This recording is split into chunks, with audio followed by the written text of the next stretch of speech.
became one of the most famous outlaws in Oklahoma history.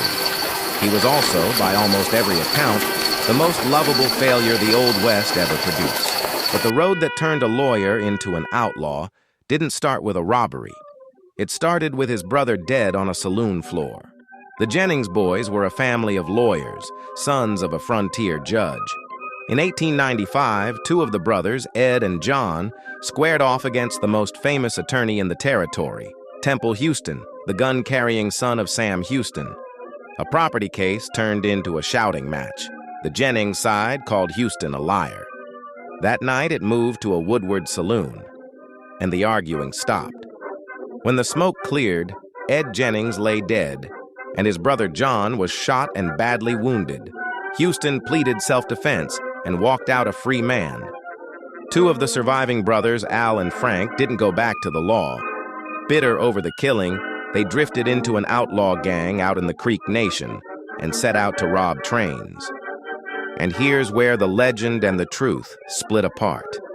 Because for all the menace in the dime novels, the Jennings gang may have been the most hapless and most beloved band of robbers the West ever produced. On their first try, the story goes, they couldn't even stop the train.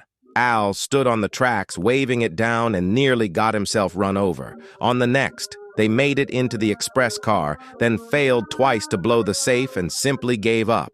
By one account, the entire take from one robbery was a bunch of bananas and a jug of whiskey.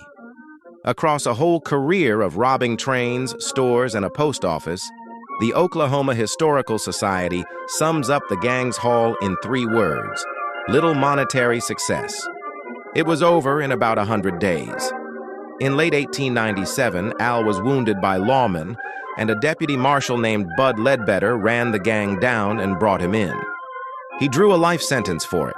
It was cut to 5 years, he was out by 1902, and in 1904, President Theodore Roosevelt pardoned him and restored his rights as a citizen, which is what made it legal for a convicted train robber to do the thing nobody saw coming. He ran for office. In 1914, a convicted train robber ran for governor of Oklahoma and campaigned openly, even proudly, on his outlaw past. He lost. So he went to Hollywood instead and worked on more than 100 Western movies, finally good at being an outlaw, now that it was all make-believe. He spent his last decade spinning tall tales, that he was the fastest gun on the range, that he'd once outshot Jesse James, who'd been dead for years. He even sued a radio show for making him look like a bad shot. And he outlived nearly every real outlaw of the Old West, dying in California in 1961 at 98, the worst train robber Oklahoma ever had, and maybe its greatest storyteller. Follow for more true crime stories from Oklahoma.